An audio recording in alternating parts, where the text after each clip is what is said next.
para nós, né, nesse propósito. E nessa manhã o pastor aí vai falar sobre um tema muito importante para todos nós cristãos. O tema é sobre ídolos do coração. Então eu quero pedir a você que, se possível, deixe seus celulares no silencioso, né? Você vai ficar aí essa uma hora aqui, uma hora e pouquinho, se for necessário, para ouvir o que Deus tem e não ter brecha para inimigo roubar a palavra que o Senhor deseja semear nos nossos corações nessa manhã. E senta sua mão para cá e vamos orar nesse momento abençoando nosso pastor.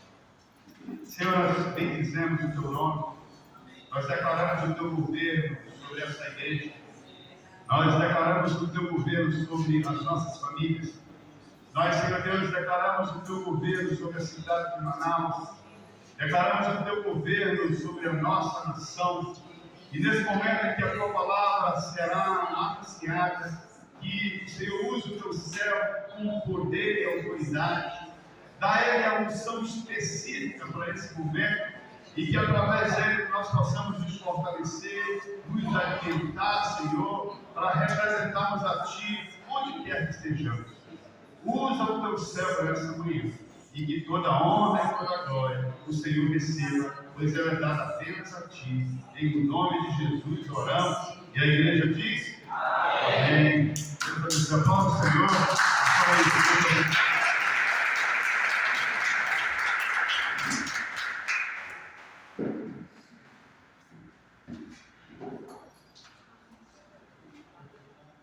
Irmãos, a paz de Cristo a todos.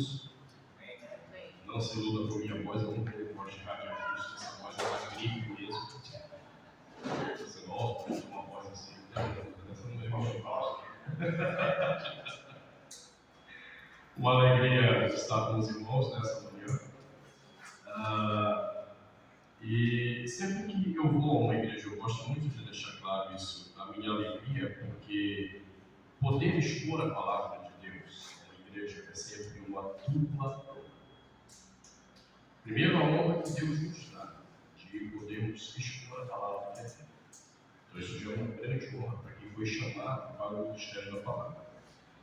E, em segundo lugar, uma dupla honra, porque nós estamos ocupando um lugar que um pastor que Deus designou para vocês nos permite estar. Então, Deus designou o pastor Abimael para ser o pastor de vocês.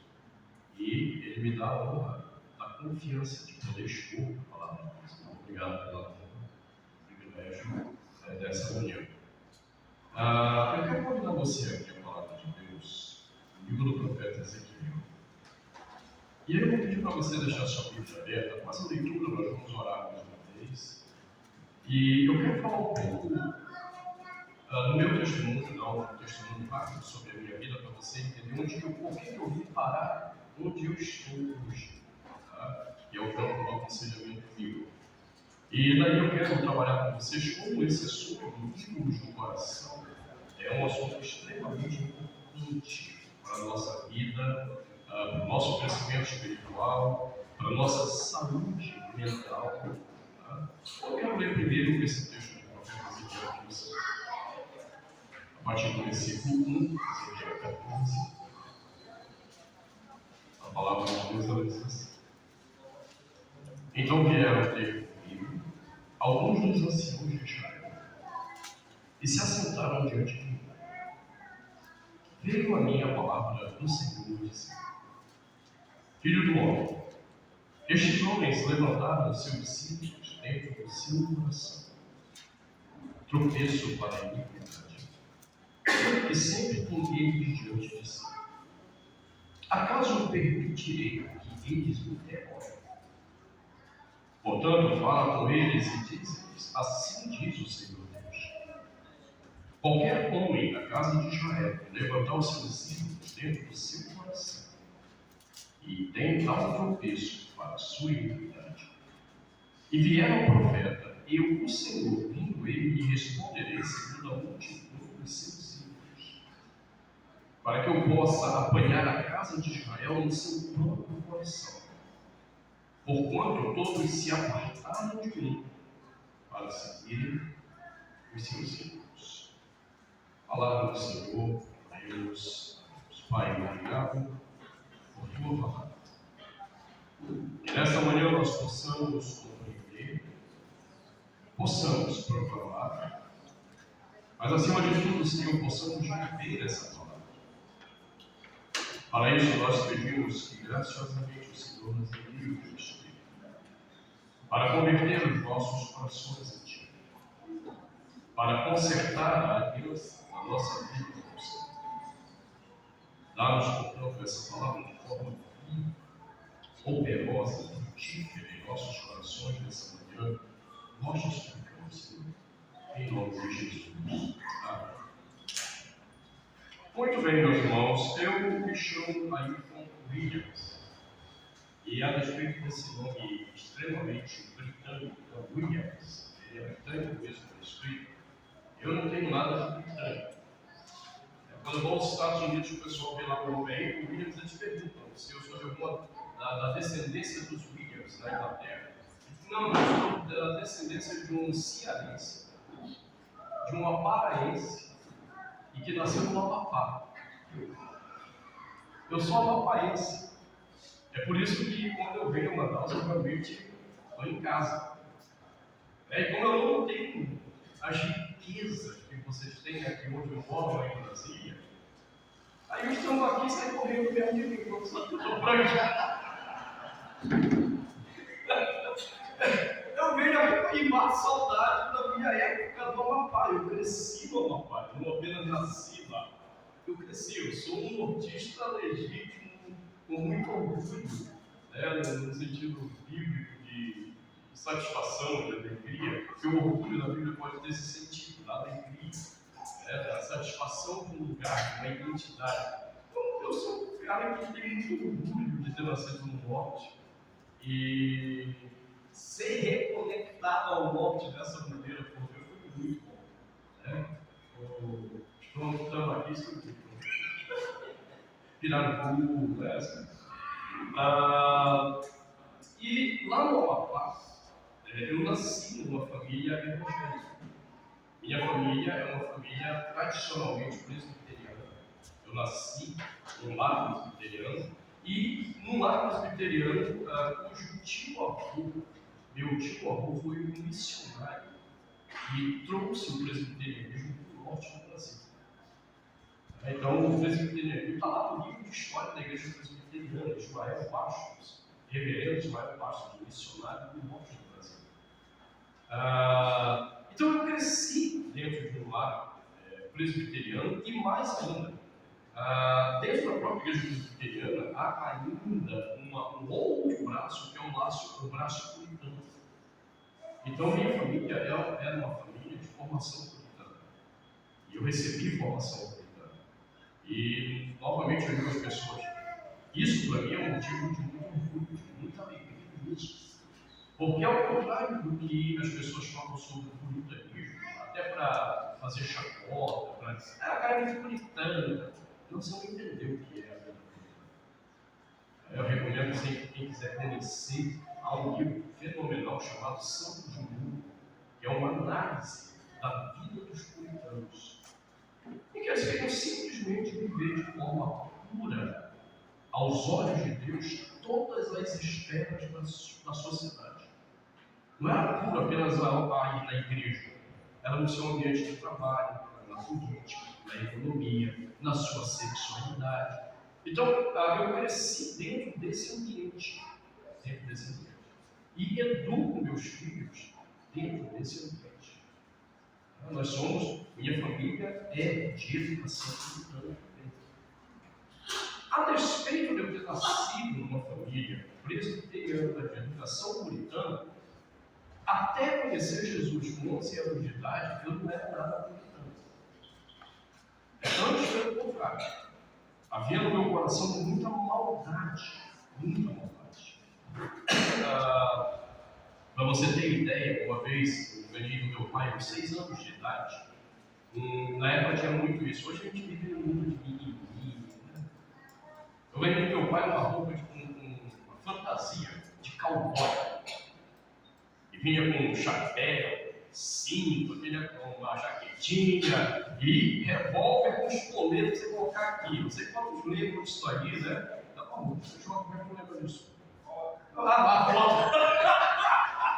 Eu falou, mas você está dizendo, rapaz, eu sou jovem, não sei essas coisas. Não, mas que é isso isso? Ah, mas saiu bem, foi forte. Eu ganhei do meu pai, né, e fui no jardim, hoje chamado Jardim 2. Né? Para você ter ideia, não era, realmente o meu coração era um coração mau. 6 anos. E eu cheguei na sala de aula, a professora não estava. Eu puxei meu revólverzinho aqui, comecei a dar tiro para cima e gritar na sala de aula. Né? Quem for preto aqui, mulher, vai morrer hoje. Eu era racista e feminicista com 6 anos de idade. Rapaz, quando alguém lá corre, chama a professora e aí chamam meus pais. E graças a Deus que a gente era puritano, não tinha conversa. Peia. Vou primeiro mostrar o seu pecado, peia. Mas eu cresci com essa violência no coração e meu desejo sincero, até conhecer Jesus, e meu sonho era ser um líder de gangue. Eu não estou. Até os 11, não. É que o pessoal diz lá na minha igreja que eu fui um dos pastores que conseguiu realizar o seu sonho. Né? Porque eu tenho uma equipe pastoral de 7 pastores. E na minha equipe, um foi traficante, o outro era vendedor de armas do tráfico, o outro era trombadinha perseguido pela polícia, o outro era ladrão de supermercado. Aí o pessoal diz assim, tá vendo? O pastor aí realizou o sonho dele. Ele é líder de uma gangue.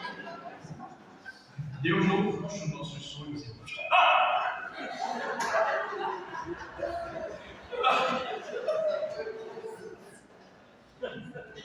E o mais engraçado, tinha um pastor querendo vir trabalhar na minha equipe, ele ficou namorando a minha igreja do meu irmão, o pastor Alex, que é outra denominação. E aí no final Deus direcionou ele para ser pastor da igreja do meu irmão, né? Aí quando ele ouviu essa história da gangue, ele disse assim, pastor, agora eu entendi por que eu não consegui ficar com vocês. Eu sou policial.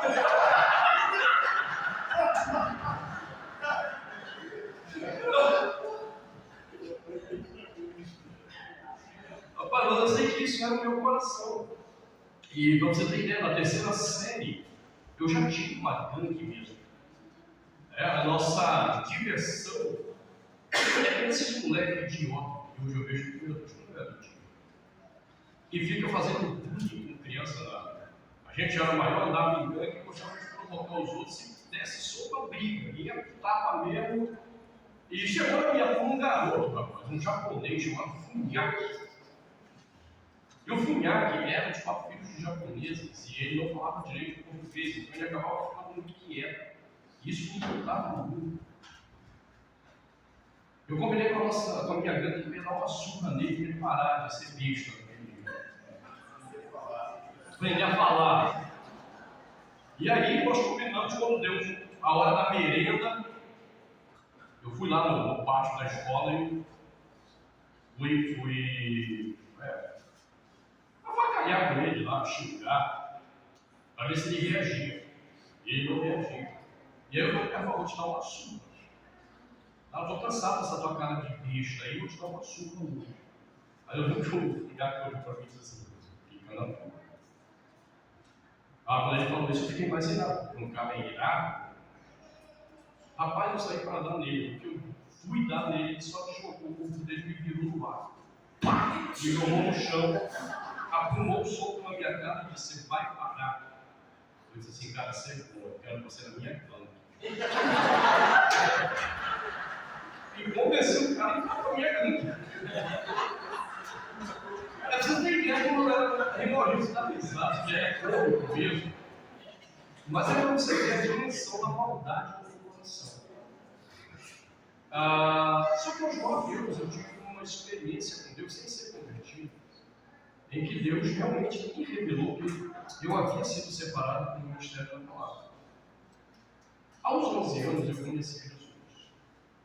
E então a minha experiência de 9 anos de idade fez todo sentido. Só que infelizmente a minha igreja de Macapá entrou numa briga feia. Até a polícia bateu na porta da igreja para ajudar. E aquilo me decepcionou com a igreja e disse, não, quer saber? Vou continuar crente, Nunca me desviei, nunca me desviei de Cristo. Mas eu olhei assim, e aí eu fui, prestei concurso do Banco do Brasil, ingressei no Banco do Brasil. Quer saber? Você crente, amar Jesus, deixa esses caras brigarem com e eu entrei no Banco do Brasil, lá em 1986, antes do governo Collor. Época que funcionário do Banco do Brasil pegava muito bem. Hoje eu só fico com status. Tá? Cara entra no banco, sou funcionário do Banco do Brasil, pode o salário deles é só status. Na minha época.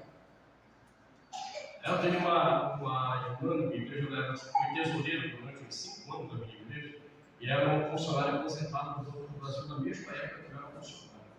E ela sabia qual era a minha carreira dentro do banco, e de vez em quando ela veio me provocar, e eu ia dizer, irmã, para de ser usado pelo diabo. Ela disse, pastor, o senhor nunca se arrependeu de deixar o Banco do Brasil? Eu disse, não. O senhor tem certeza? Não. Ela, o senhor sabe que o pessoal da sua função todo aposentou aí ganhou de 25 a 30 mil. Irmãos, eu não ganho nem perto disso. Daí ela diz, para de provocar a serva da Senhora.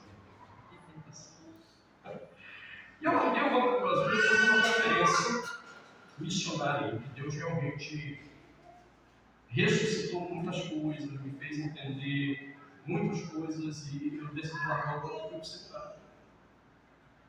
E foi no seminário que começaram as muitas crises sobre o trabalho pastoral. Eu expliquei aos alunos nesse final de semana, falando um pouquinho disso. Quando eu li Mateus 9, 35 e 36, eu estava fazendo exegese, análise do texto bíblico à luz do texto grego. Quando diz lá que Jesus curava toda sorte de doenças e enfermidades, e aí marcava o ministério pastoral de Jesus. Esse texto em Lucas, em Mateus, marca o ministério pastoral de Jesus pautado em pregar, ensinar e curar pessoas. E então, a partir daí, ele chama 12 para reproduzir esse modelo. E quando chegou essa parte de curar pessoas, ele disse, eita, que complicou agora. Pregar é fácil para quem ia chamar. Pregar não envolve comprometimento com você. Envolve comprometimento com a palavra de Deus. Eu tinha que ser fiel para ela. Pronto, eu cheguei ali, preguei, fui embora para a minha casa e falei a verdade. Aos olhos de Deus, eu fiz o que eu tinha que fazer. Ensinar não envolve comprometimento com você. O que eu estou fazendo aqui nessa manhã, eu tenho que ser fiel de novo à palavra de Deus. Terminei de ensinar, vou embora para o meu tambaqui por aí. E acabou. Deus, vida segue. Mas curar pessoas envolve comprometimento. E eu tentei me esconder na ideia de que não, eu chego na hora pela pessoa, Deus curou a mim, não curou também, não tem problema. O problema é que no texto grego a palavra curar referia-se a curar o coração das pessoas. E curar o coração de pessoas não se faz com uma oração. Se faz com envolvimento com pessoas. E no Evangelho de Mateus a gente vê claramente, exatamente isso. Jesus se engajando com pessoas, participando da vida delas, para poder cuidar dessas corações. E aí, eu estudei num seminário que, a despeito de ser um seminário presbiteriano muito respeitado no Brasil, o seminário presbiteriano do Sul, esse seminário tem, que eu perdi a conta, se ele não tiver com 150 anos, ele está perto de 150 anos. Ele é o mais velho seminário do Brasil. Foi o primeiro. E, infelizmente, foi um seminário que, depois da década de 60, se deixou picar pela serpente do paraíso. O diabo picou ali a linha de trabalho dos irmãos, e sempre, desde a década de 60, aquele seminário tinha professores literários. E não acreditavam que a Bíblia é a palavra de Deus. E eu tive professores da área bíblica que não acreditavam que a Bíblia era a palavra de Deus. Exatamente por isso, quando eu estou questionando sobre como curar então o coração de pessoas, só havia uma resposta. Olha, isso aqui não é coisa que você vê na teologia, você tem que fazer psicologia. Só a psicologia é medida com o problema da alma. E aí eu fui estudar psicologia. Eu queria ser um pastor aprovado por Deus. Eu queria ser um pastor que pudesse pregar, pudesse ensinar, mas um pastor que pudesse curar o coração das pessoas. Durante esse tempo de estudos de psicologia, eu li um livro de David Hunt. Um irmão, David Hunt não é um pastor, e já faleceu, e para paz do coração dos alunos aqui, ele não me convidou para ir juntar comigo. Porque teve 2 nomes grandes no aconselhamento bíblico com quem eu ia me encontrar, e eles morreram antes do nosso encontro. Então, o pessoal disse que não estava me convidando mais para nem para jantar, nem para tomar café, senão a gente convida o pessoal morre, então fica difícil. O irmão David Hunt foi um homem que Deus levantou para a defesa da fé evangélica do mundo atacado pelo ocultismo. Ele foi um dos primeiros a ter discernimento de Deus de como doutrinas orientais e ocultistas estavam entrando na igreja. E ele escreveu um livro chamado A Sedução do Cristianismo.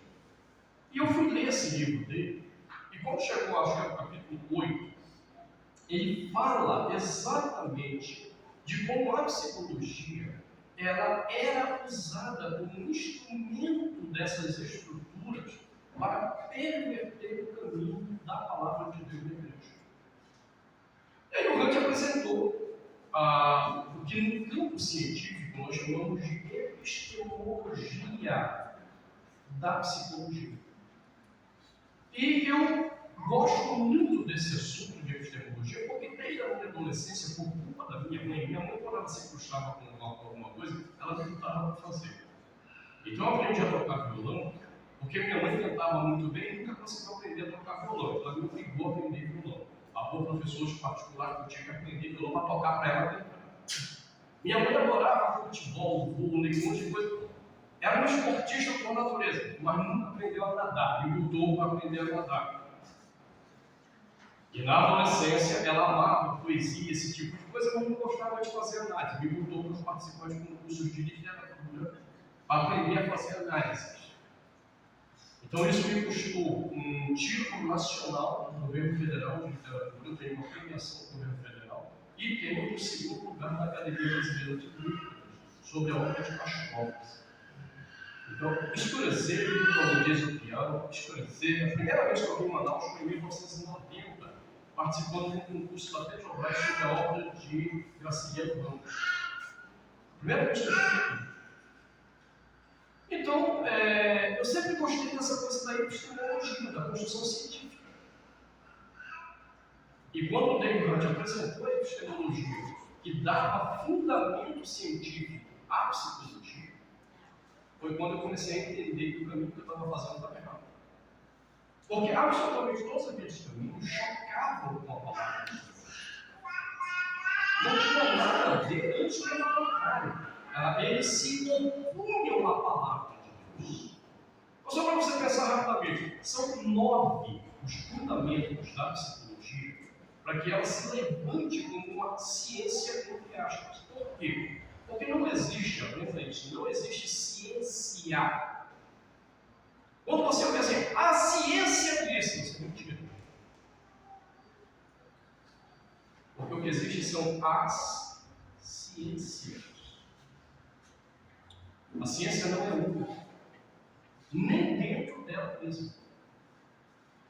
Vamos pegar a medicina. Dentro da própria medicina existem vários braços divergentes sobre como diagnosticar e tratar determinados problemas. Então vamos lá, a ciência médica, não, as ciências médicas, e aí você tem que saber onde você está dentro delas. Umas dizem, por exemplo, que depressão é doença. E outra, a ala médica que não tem nada de doença. É um problema de comportamento que tem impactos psicossomáticos, mas não é doença. São médicos falando isso. Eles não concordam. Ontem à noite mesmo, antes de dormir, eu estava ouvindo um podcast que foi feito com o Dr. Rodrigo Silva, que é um excelente arqueólogo da Igreja Adventista, com o Dr. Marcos Eberle. Eu estive recentemente dando uma entrevista com o Marcos Eberle em São Paulo. Marcos Eberle, e até foi mencionado isso lá nesse podcast, ele não somente é o maior cientista do Brasil, o mais premiado cientista do Brasil, e no mundo. Marcos Eberle tem mais de 1.200 artigos científicos publicados no mundo todo, em grandes universidades, na área de bioquímica e espectrometria de massas. Ele aposentou como coordenador de pesquisa da Unicamp nessa área, porque existe uma lei no mundo todo de espectrometria de massas que tem o nome dele, porque foi ele que decifrou o problema. E foi mencionado no podcast, a lei de Eberle. Se você procurar no Google a lei de Eberle, você vai encontrar esse cara. E esse cara, que é um dos maiores nomes da ciência do mundo, eu tenho um livro dele, e você talvez saiba o que é o endosso. Endosso é quando alguém escreve alguma coisa por livro para dizer, olha, eu recomendo que você leia. Eu tenho um livro do Eberle, que 3 cientistas que têm prêmio Nobel de Ciência dizem, leia esse livro. E isso aqui vai mexer com a sua cabeça. 3 cientistas. Então o Eberle estava lá, esse podcast com o Rodrigo Silva, e uma das questões que eles estavam dizendo é: nunca acredite nesse negócio de a ciência, não existe. São as ciências, e elas se contradizem, e você precisa saber se posicionar. Então, o que define o posicionamento é a epistemologia. Qual é uma das bases da psicologia? A evolução. Você não é resultado da criação de Deus. Você é resultado de um acaso.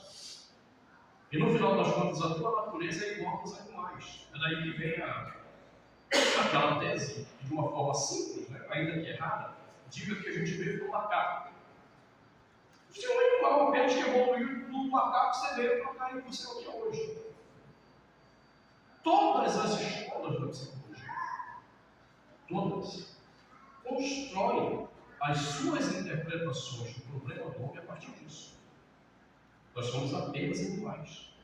E veja como a gente está muito carregado dessa linguagem. A gente sempre fala quando o irmão reage de um jeito, assim, foi o instinto dele. Não, quem tem instinto é animal. Nós não somos animais, nós não temos instinto. Tá? Então tudo isso aqui, a partir do próximo módulo da pós-graduação, os irmãos que estão fazendo o curso vão aprender. É quando a gente vai entrar no problema de títulos de coração, depois estudos da personalidade segundo a Bíblia, vão ter que desintoxicar desse monte de linguagem falsa que a gente aprendeu. Então, quando eu comecei a lidar com isso e ver isso, eu disse, meu Deus. Aí eu tive que largar os estudos em psicologia. Eu tenho 28 anos de pastoral. E eu levei mais ou menos 6 anos, para me desintoxicar da psicologia que eu tinha aprendido. 6 anos. De tal maneira que há 22 anos eu trabalho direto com aconselhamento. Eu tenho ajudado milhares de pessoas nesses 22 anos. E não é milhares falando para vocês, não. É milhares sentando um por um. Individualmente. Dos seus problemas e ajudando-os a vencer esquizofrenia, transtorno bipolar, depressão, homossexualismo, pornografia, ajudando casamentos que estão destruídos e não tendo esperança. 22 anos sentando e ajudando pessoas. Por meio de quê? Só isso mesmo. Só a palavra de Deus. Agora, veja, foi nesse contexto, então, que eu tive que me deparar com uma questão que qualquer conselheiro, não importa qual é a área de atuação dele, ele tem que se deparar. Um psicólogo tem que se deparar com essa pergunta, um psicanalista tem que se deparar com essa pergunta, um filósofo clínico, que é uma nova abordagem que já está aí com uns 20 anos no mercado, mas muita gente ainda não conhece. Filósofos clínicos têm que se deparar com ela, e que conselheiros também têm que se deparar com essa pergunta. Por que nós fazemos o que fazemos? Por que que o meu comportamento parece ser controlado e eu não consigo fazer o que eu gostaria de fazer? A coisa mais comum nas sessões de aconselhamento é eu ouvir direto isso. Pessoas honestamente dizendo a mim, com lágrimas nos olhos, com o coração quebrantado, dizendo: pastor, eu não queria ter feito isso. Quando eu vi, eu tinha. No final desse ano, eu terminei de atender. E literalmente esse ano eu não estou mais atendendo. A minha equipe pastoral me pediu para que, a partir desse ano, eu me dedicasse a outras questões, entre elas, ajudar os conselheiros da nossa equipe em entender alguns casos. Então, se Deus não tiver nenhum outro plano para a minha vida, se enche, quiser fazer a garrafa com canudinho, pode deixar aqui. Uma vez eu estava falando em Araraquara, São Paulo, lá é quente, assim, na época do verão é quente. E colocaram um copo de água, eu fui bebendo, me deram 3 horas para falar. E aí haja copinho de água batendo aqui. Aí começou a ficar cômico, lá o diácono olhava, que mesmo vez eu secou o copo. Aí eu estava secou o copo, lá vinha o diácono colocava, só ia aumentando a quantidade de copo. Aí quando terminou a minha palestra, o pastor da igreja olhou para aquela quantidade de copos que estava lá e disse assim: irmãos, hoje o pastor vai pregar ainda. Eu já vou sugerir ao diácono que deixe o garrafão de água aqui com um canudinho para ele. Bom, minha mão pode encostar aqui. A não ser que ele continue ouvindo minha palavra. Então, no final do ano, eu terminei de atender um homem e eu andei com ele 4 anos. Qual o problema dele? Homossexualismo. Durante 30 anos, ele foi homossexual. Nesses 30 anos, além de ter se envolvido sexualmente com muitos homens, ele foi casado 2 vezes com 2 homens, no papel. No segundo casamento homossexual dele, eles adotaram uma criança. E, sem nenhuma surpresa, por causa de adultérios entre eles, decidiram se separar.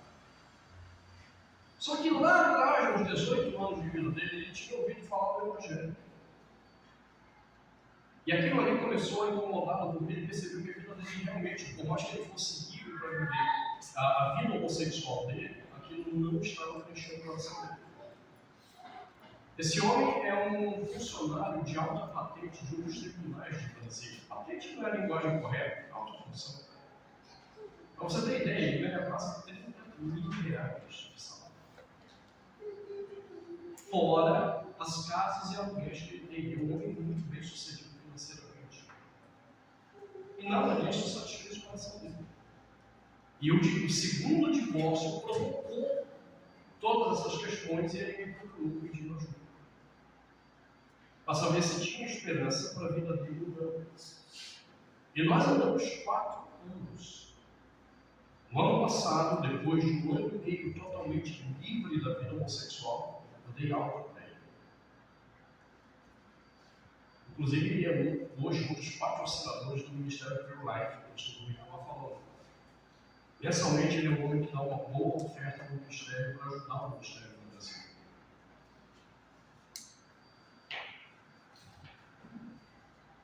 A história desse homem é marcada exatamente por isso que eu estou falando para você. Foram 4 anos, ou menos, porque 1 ano e meio que ele já estava livre, aproximadamente 2 anos e meio, ouvindo, quase que semanalmente, ele chegar diante de mim. E a gente sempre começa essas sessões de aconselhamento com pessoas que têm algum pecado escravizador mesmo, que gera vício. Então, se eu lido com alguém que tem problema com álcool, com droga, com sexo, essa pergunta é chata em toda a sessão. E aí, como é que foi a sua semana? É a primeira coisa, prestação de contas. E aí o camarada tem que ser honesto, tem que dizer se ele bebeu, fumou, se ele viu pornografia, se machucou. E toda semana praticamente eu vi esse homem chorando diante de mim e dizendo: pastor, eu caí de novo. Eu não queria. Quando eu vi, eu estava fazendo. E aí a gente tem a tendência de olhar para isso e dizer assim: é safadeza. Caba safado. Não, você não entendeu nada. Nada. E talvez seja por isso que muitos psicólogos digam que nós somos ingênuos e incompetentes para ajudar essas pessoas. Até porque na psicologia ninguém é permitido ajudar o homossexual. Tá? Código de Ética do Conselho Federal de Psicologia, eu acho que o parágrafo 3º é totalmente vedado, proibido ao psicólogo interferir na orientação sexual do seu paciente. É proibido ao psicólogo interferir com qualquer noção de religião. Daí eu fico pensando, como é que pode ser psicólogo cristão se o próprio código de ética diz que ele não pode colocar a fé dele como explicação do problema e nem ajudar essa pessoa? Essa é uma questão que eu tenho levantado com alguns psicólogos amigos meus. Eles realmente têm dificuldade. Porque se eles colocarem qualquer coisa de fé no processo deles como psicólogo, e eles forem denunciados, essa denúncia é criminalizada. É criminalizada. Tá? Então, em todo caso, é por isso que muitos psicólogos olham e falam: vocês são gênios. Há um amigo meu, ele é psicólogo, durante um ano, toda quinta-feira eu sentava com ele para tomar café. E não tinha banana frita na frente, tinha falar, nada disso, não tinha punho. Essa é o sofrimento que eu faço no Brasil. Aí quando eu chego aqui, o paraíso está aberto, a pessoa estranha, né? Nossa, o pastor come pra caramba, não, irmão? Estou descontando a raiva que ele fez em Brasília. Toda quinta-feira eu sentava com ele para a gente tomar café e conversar sobre psicologia bíblica. E ele, como um dos caras, me falou assim: rapaz, você está me dando uma noção diferente hoje, porque quando eu digo hoje não era aquele momento, o ano. Porque eu achava que o aconselhamento bíblico era ingênuo. Porque eu ouvi conselheiros bíblicos dizendo para pessoas que estavam passando por um problema, ele até foi a algumas conferências de aconselhamento bíblico, onde ele fez as perguntas do tipo: tá, o cara ele tem problema com algo, ele chega para você e você faz o quê? Aí o conselheiro bíblico diz: eu mandaria ele pegar um monte de versículo bíblico, decorar e ficar recitando durante o dia. Mas só isso? Aí o conselheiro bíblico: esse cara tem jeito. Então, ainda que eu creia que esse é um instrumento verdadeiro de libertação, é você decorar versículos bíblicos e repetir a você mesmo. Isso a gente chama de pregar o Evangelho, mas não é só isso. Porque nós sabemos que há estruturas graves no coração do homem, que não é só isso. Então o psicólogo olha: vocês são ingênuos. Por que esse homem tem dificuldade de fato de fazer o que é certo? E veja, me tire a ideia do homossexualismo. De um homem que não tem controle, a situação desse homem, por exemplo, foi no nível de algumas vezes ir ao shopping sozinho, e você sabe que um homossexual reconhece o outro. Eles não precisam falar nada, existem gestos que eles se reconhecem. Então ele está no shopping, reconheceu o outro homossexual que também o reconhece, se aproximam e decidem ir ao banheiro do shopping fazer sexo. Aí a gente diz assim: safadeza, sem vergonhice. Isso é ingenuidade. E você sabe que isso é verdade, porque na sua vida você várias vezes, e talvez hoje pela manhã você tenha vivido essa experiência de ter feito algo que você sabe que é pecado aos olhos de Deus, e você está envergonhado nessa maneira de ter feito isso. E você vai dizer para mim, eu não queria ter feito. E eu vou acreditar em você. Que de fato você não queria ter feito. Mas quando você viu, já fez. É o marido que é grosseiro com a esposa numa palavra, você não queria ter feito. Por que fez? É a esposa que joga a panela no marido. Eu não queria ter feito, mas eu queria assim, falar. Ele estava merecendo. E nós encontramos isso no próprio apóstolo Paulo, gente. Lembra qual é o grande dilema do apóstolo Paulo? Romanos 7. O mal eu não quero fazer. Eu faço. E o bem que eu quero fazer, não faço. Paulo chega ao desespero no discurso de dizer: quem me livrará do corpo dessa morte? O que eu não quero fazer, faço. O que eu quero fazer, não consigo fazer. Quem me livrará? Então veja, esse é um dilema que qualquer pessoa que queira se envolver com o conselheiro tem que resolver. Onde estão os fatores controladores do nosso comportamento que a gente sabe que de fato nos aprisionam na nossa vontade? Então, na década de 80, a psicologia deu uma resposta para isso. A resposta da psicologia era simples. E eles acham que isso é a resposta acadêmica e verdadeira. Você faz o que faz porque você é uma pessoa condicionada pelo ambiente sociocultural que você vive. É o teu ambiente que faz com que você seja desse jeito. Você teve um pai violento, grosseiro, uma mãe oprimida, você viveu numa comunidade pobre, tudo isso formou quem você é e por isso que você faz o que você faz. Foi na década de 80 que uma escola da psicologia ganhou muita força, que foi o behaviorismo de Barbara Skinner.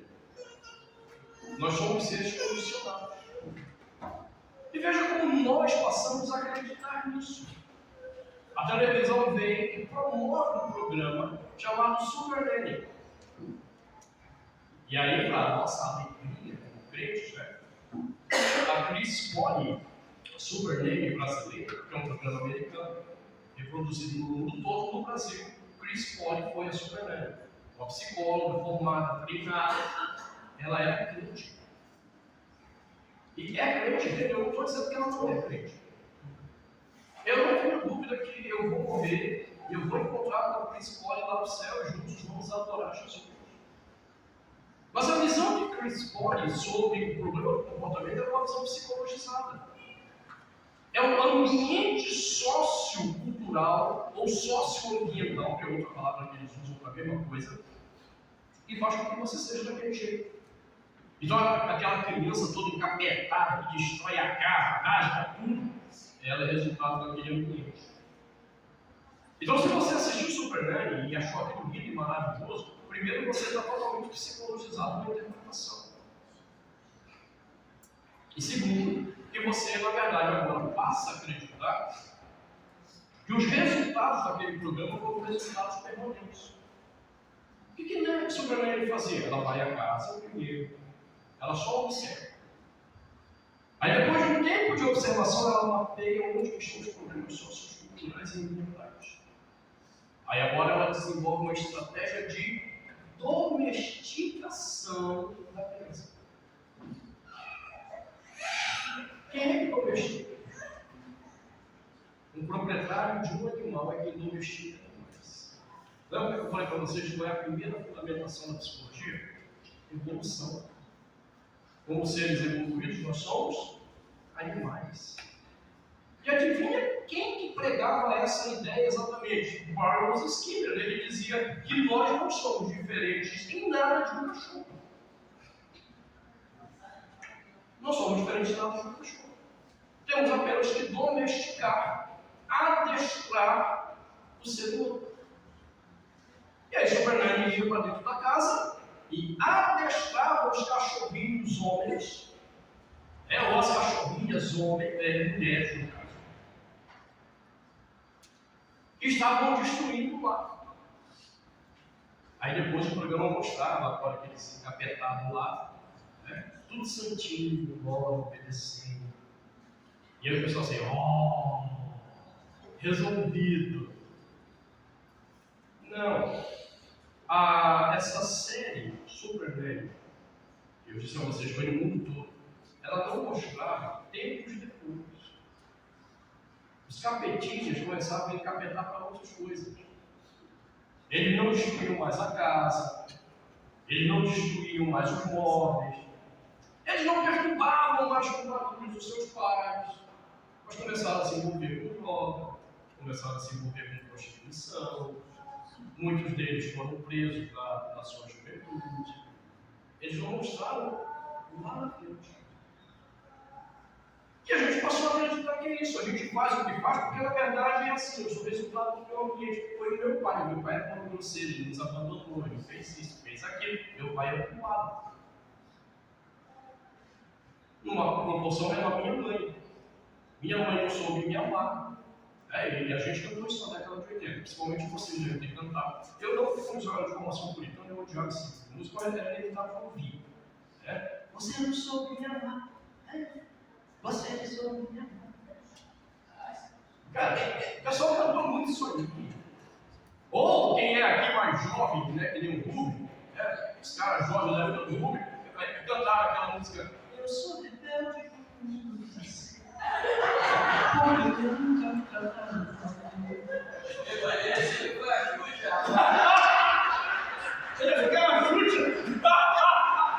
Irmãos, veja, nós fomos doutrinados por uma cultura a acreditar que nós somos resultado comportamental do que fizemos nós. E muita gente acredita nisso até hoje. Isso é chamado hoje de disfunção familiar. A minha família é disfuncional, é por isso que eu sou desse jeito. Só que quando chegou na década de 90, isso é um de moral. Quando chegou na década de... eu só vou dizer que eu estou nessa palestra. Quando chegou na década de 90, houve uma mudança que desafiou a psicologia. A década de 90 foi conhecida como uma década do cérebro, onde muita tecnologia foi desenvolvida para investigar o que estava acontecendo com o cérebro à medida que a gente reagia, à medida que a gente se movimentava, a gente fazia qualquer coisa. E então surgiu uma teoria que dizia o seguinte: a gente faz o que faz não é por causa do ambiente sociocultural. Rapaz, isso foi um alívio para muito pai e para mãe. Até que enfim eu não sou culpado dessa desgraça.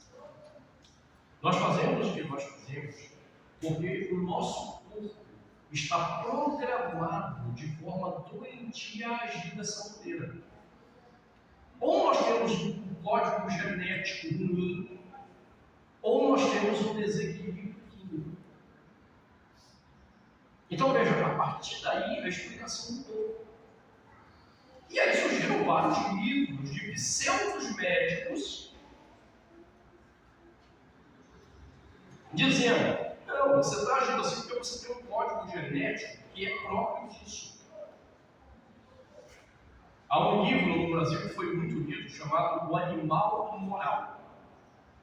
Veja de novo o título, porque essa linha continua baseada na evolução. Você é resultado da evolução onde Deus criou. Você é um animal, mas você é um animal moral. Onde ele vai tentar explicar geneticamente por que nós somos diferentes dos animais. E aí nesse livro ele vai falar de um gene que foi descoberto, e é mentira, que explica por que o homem é adúltero. Não é porque ele é pecador. Não é porque ele foi condicionado por uma questão de adultério. É porque o código genético do homem tem um genezinho que é do adultério. É por isso que ele adultera.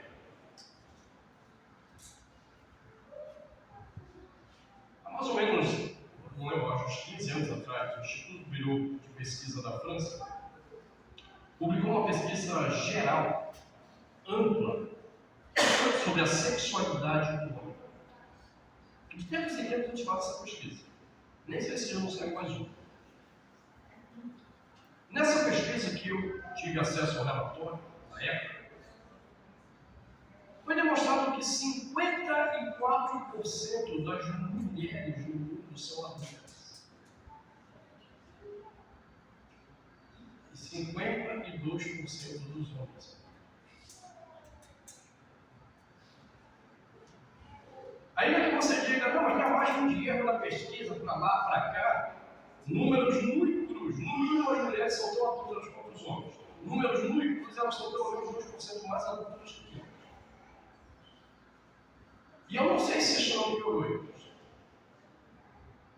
Os últimos 3 casos de adultério que eu acompanhei foram adultérios de mulheres. Os últimos 3 casos foram adultérios de mulheres piedosas. E amam ao Senhor. Mais de 20 anos de casamento. Uma delas, então, desvinculou, filho. Saiu fazendo sexo com um monte de homem. 20 anos de vida cristã. É engraçado, ter um gênio de adultério para a mulher. Porque quando foi o gênio masculino do adultério, porque é por isso que o homem é adúltero. Aí isentava a mulher não tem esse gênio, né? É que escolhido. Então veja, surgiu esse negócio. Aí eles não sabiam o que fazer com a depressão. Aí surge a teoria, não, porque a depressão é um desequilíbrio químico cerebral. As taxas de serotonina, ou as taxas de dopamina, ou elas estão muito elevadas ou elas estão baixas. Nós temos que, então, equilibrar a serotonina e a dopamina. E aí haja remédio que supostamente vai trabalhar nos neurotransmissores para te reequilibrar. Então você não está com aquele comportamento porque você está com algum outro problema, porque você foi condicionado pelo teu cérebro a isso devido ao desequilíbrio cerebral. Eu não sei se ainda tem esse livro aí. A nossa instituição, ela tem os direitos de publicação de livro do maior pesquisador da atualidade na área de transtornos mentais no mundo todo de aconselhamento. Dr. Daniel Beck. Exclusive, diz o peão, você tem que anotar isso. Em setembro, nós estamos fazendo o Dr. Beck a pastor já leu um livro. Dr. Berger é o homem mais respeitado hoje no mundo nessa área da pesquisa de transtornos mentais. E ele tem um livro sobre o desequilíbrio químico. Ainda tem 2, né? Que está atualizado até 2020, mostrando todas as pesquisas das principais universidades do mundo sobre o assunto. E os principais neurocientistas do mundo, o livro está atualizado dizendo: não existe desequilíbrio químico. Desequilíbrio químico é uma farsa. Criada pela indústria farmacêutica, patrocinada pela indústria farmacêutica, para meter remédio em você que não vai te curar de nada.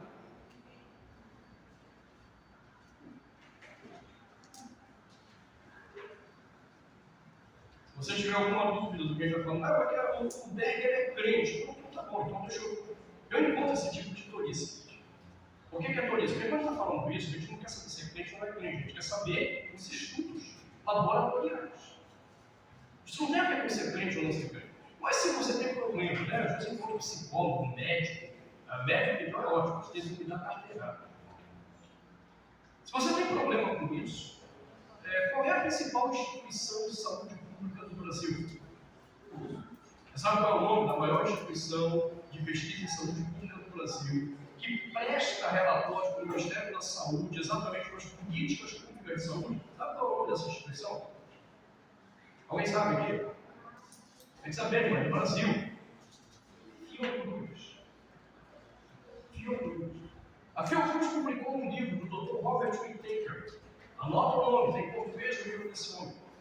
A Anatomia de uma Epidemia. A Fiocruz já trouxe o Dr. Robert Whittaker no Brasil umas 4 ou 5 vezes para falar em simpósio com médicos. E sabe o que ele diz nesse livro? Doenças mentais é uma farsa. Todos os estudos mostraram que não existem essas doenças. Quando muitos são transtornos, é daí que eles pararam de falar de doenças mentais e passaram a falar de transtornos. Porque o transtorno, tanto na cabeça deles, tanto pode ser um problema de doença, como pode ser um problema de comportamento. Sim. Sim. Sim. Eu tenho muita farsa no mundo, né? Muita farsa. E a farsa na saúde, não necessariamente causa estrago. Sim. Como é que se responsabiliza essas pessoas? Não se faz. responsabiliza. Não tem ninguém pra gente, porque você vai no estrago. Vários casos. Não tem esse levante, o povo continua sendo como é. Você pode até processar com estudos detalhados, mas você vai perder. Porque entendemos, a Bíblia é muito clara, o mundo já está aí mesmo. É toda uma ordem global que existe para implantar a agenda política. Esses caras colocaram juízes. Você acha que as eleições no Brasil foram limpas? Não, moço. Se você não sabe quem é Alexandre de Moraes, estude um pouquinho. Ele é macumbeiro. Eu não estou brincando com você, nem estou te falando. Ele é macumbeiro. Quando ele assumiu o STF, lá no STF, ele levou os ministros do STF para participar de um curso de Umbanda. De Umbanda. Esse é Alexandre de Moraes. E aí você entende a megalomania desse homem que tem na cultura dele. Tudo foi dominado por essa estrutura. Fala. Só sendo rápido para eu não perder o foco, senão não chego onde você chegar. Quando saiu a vacina da Covid, você lembra quem tinha prioridade? Idosos e pessoas com comorbidades. Você sabia que existe uma lei que ampara as pessoas com comorbidade para não tomarem a vacina?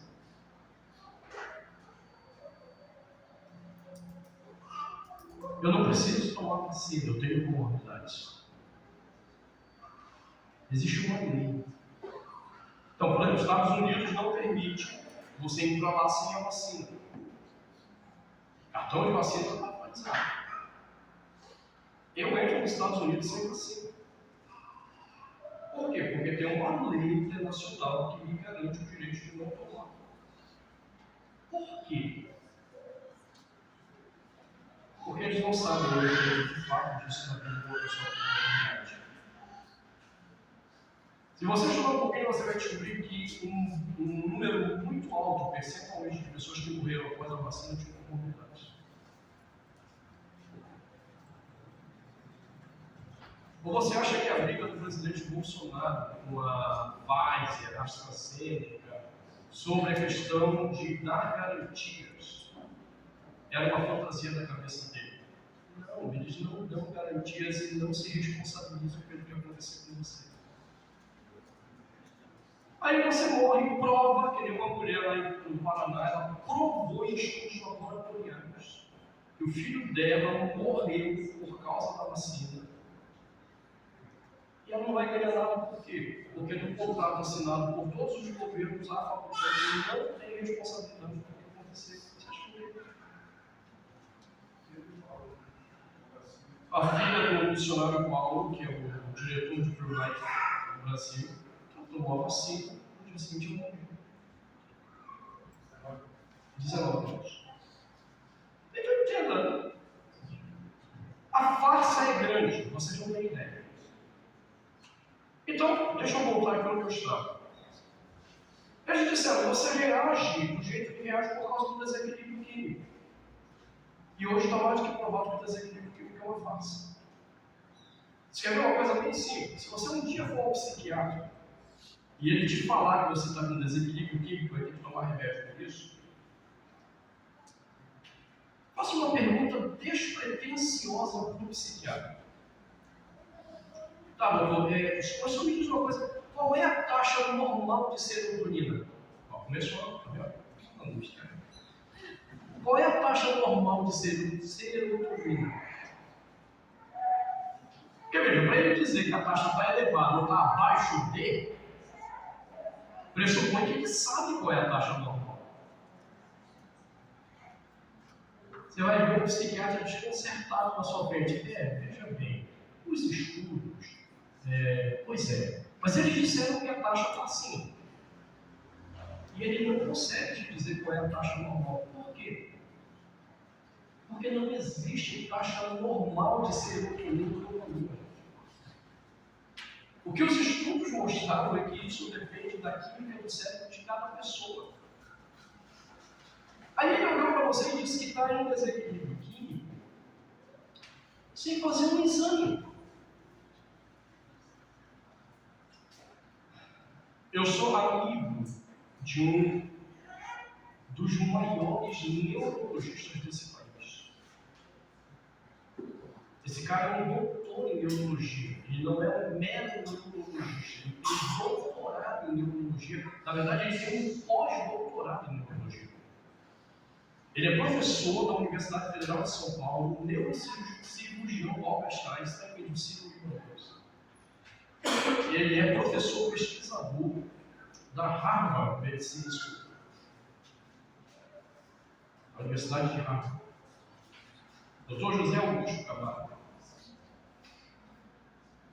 Quando começou a segunda onda da Covid, por exemplo, o Dr. José Augusto me mandou uma mensagem me falando sobre isso. Ainda nem tinha saído a segunda onda, ele só me mandou uma mensagem em dezembro de 2020, dizendo: ó, nós já temos um doutorado, está chegando a segunda onda no Brasil, ela é pior que a primeira, ela vai matar muito mais gente.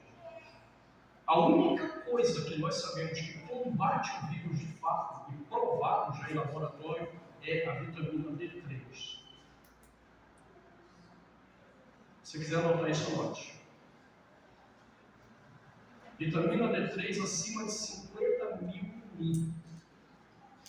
E aí ele me deu os relatórios, pastor, até quem tinha até 34 mil mil de vitamina D3 no corpo quando pegou o vírus morreu. A todo mundo.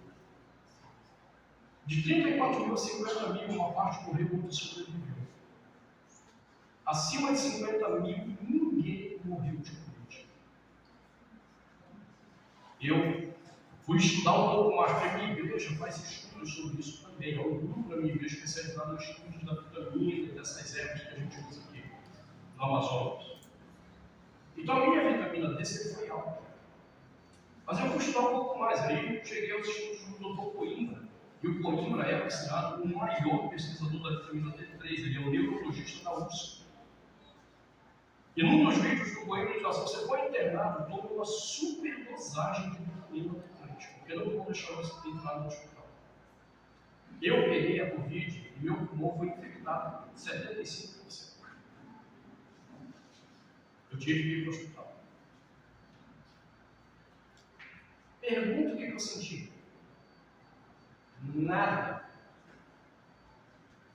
Eu cheguei no hospital com 72 de saturação. Pergunta o que eu estava sentindo. Nada.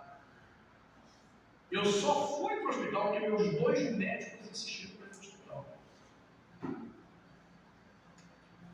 Quando eu fui no hospital foi bem legal.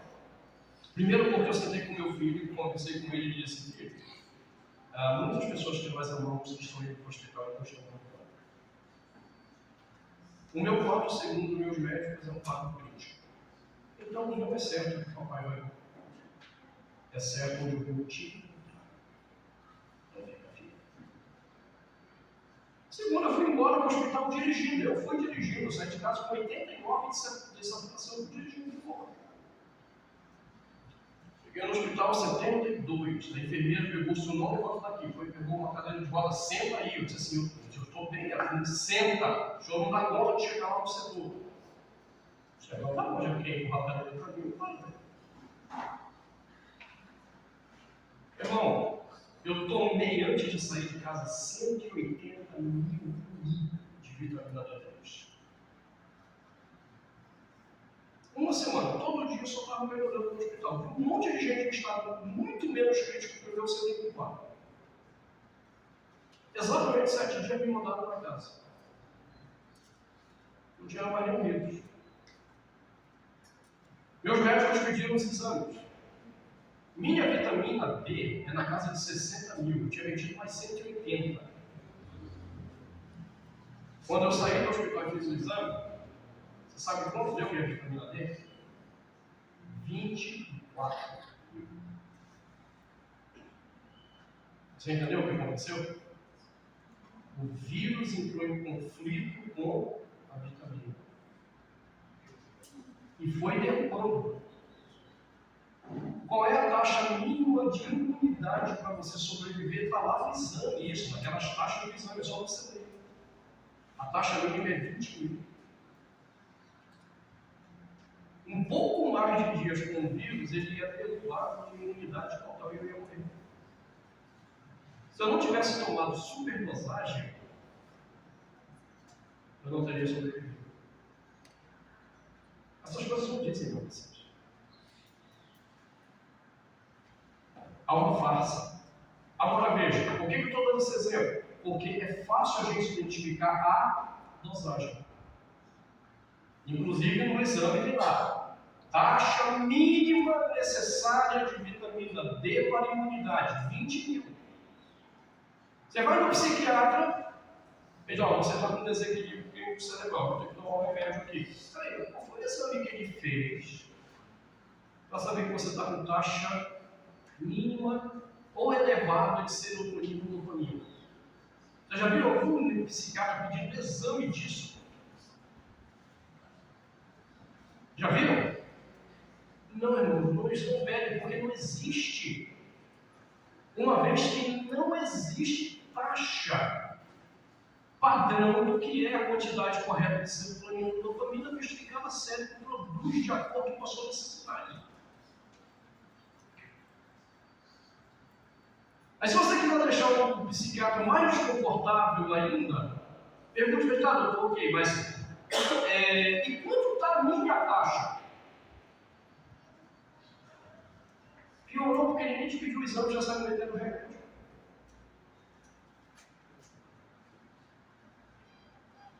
Então eles inventaram que o nosso comportamento é resultado do código genético ou do desequilíbrio químico cerebral. Todos dois são uma face. Mas veja como isso hoje popularizou, gente. A pessoa está com depressão porque ela está doente. Mas como? Desequilíbrio químico cerebral. Ele tem TDAH. Não, ele tem um gene ali do TDAH no cérebro dele que faz com que ele popularizou. E a gente acha que a gente faz o que faz, ou porque você ainda acredita no condicionamento social, você é um animal que foi condicionado socialmente, ou porque você é uma pessoa doente. Nessas duas explicações existe apenas uma coisa que está no meio, que une todo mundo. Você é apenas uma vítima.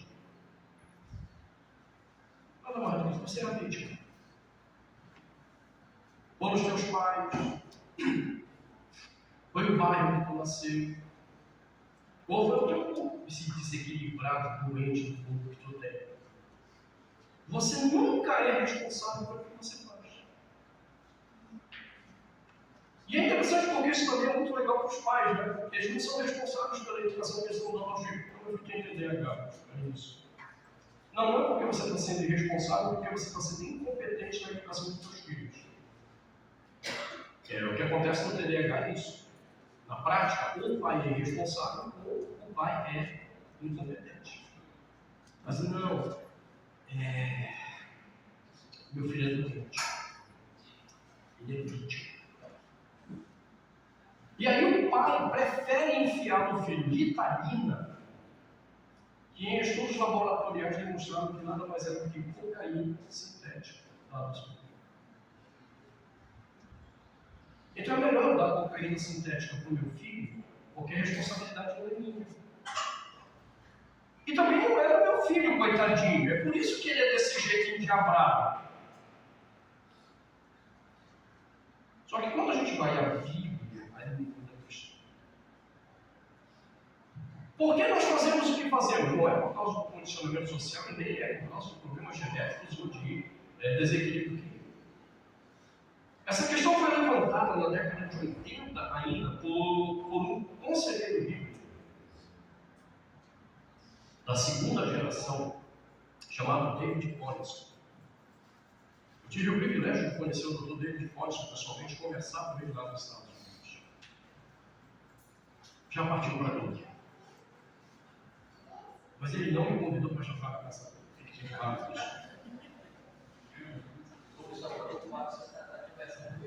O Rubens está preocupado porque eu tenho conversado com ele, ele convidado para a comida.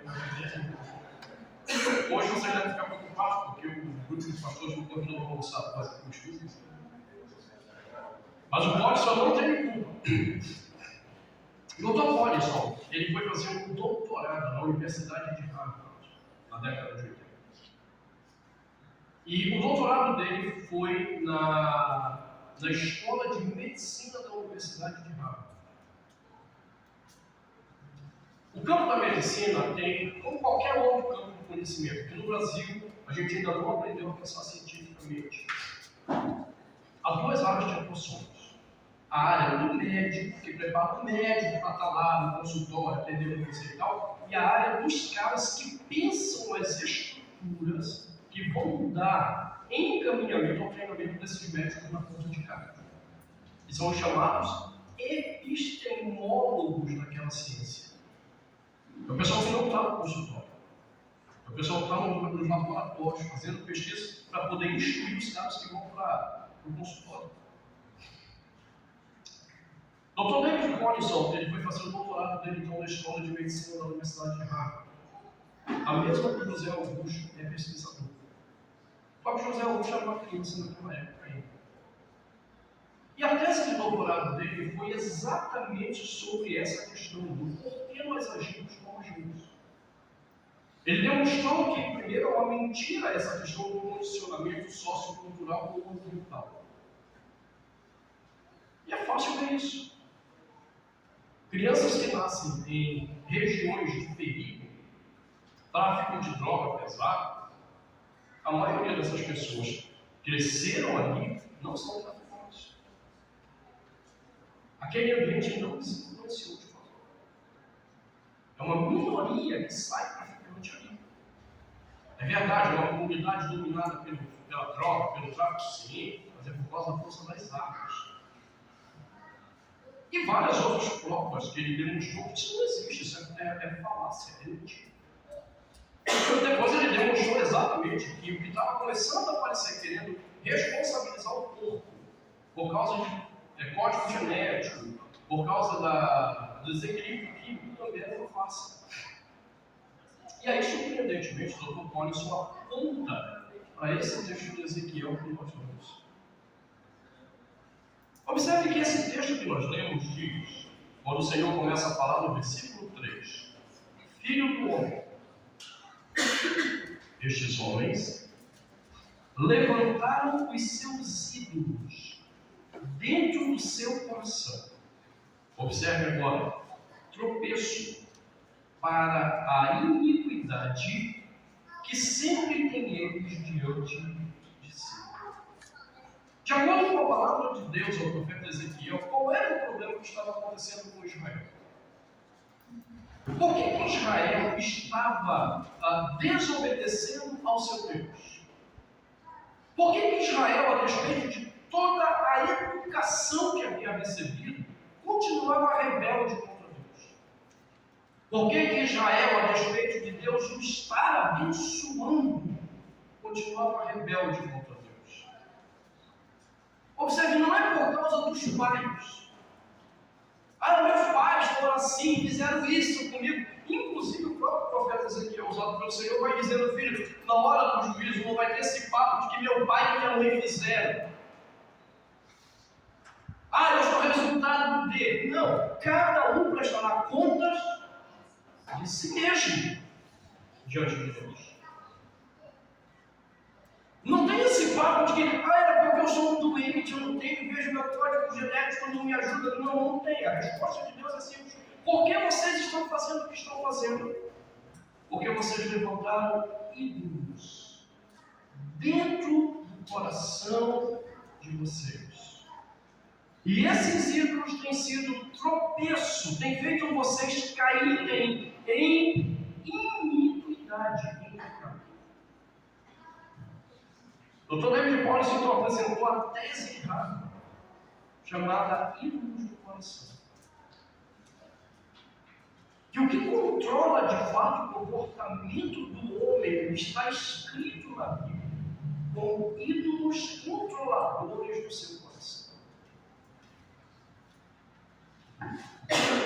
Então veja, a primeira coisa que nós precisamos entender aqui então é o que são ídolos. Deixa eu olhar aqui para o O que são os ídolos? Ídolos são falsos deuses que prometem satisfazer os desejos do nosso coração. Estou repetindo, ídolos são falsos deuses que prometem satisfazer os desejos do nosso coração. Então, onde que está o grande problema inicialmente? Nos meus desejos.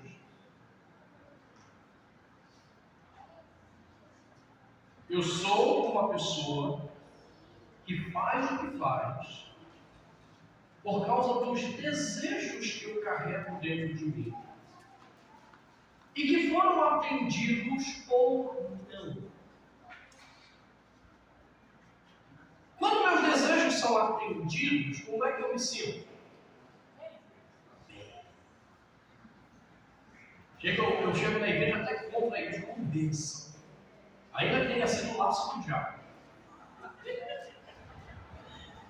É sério.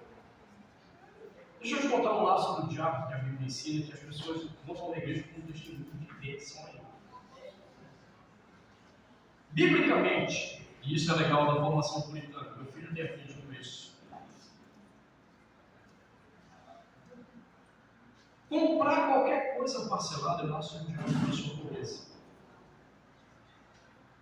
Quem parcela não prospera.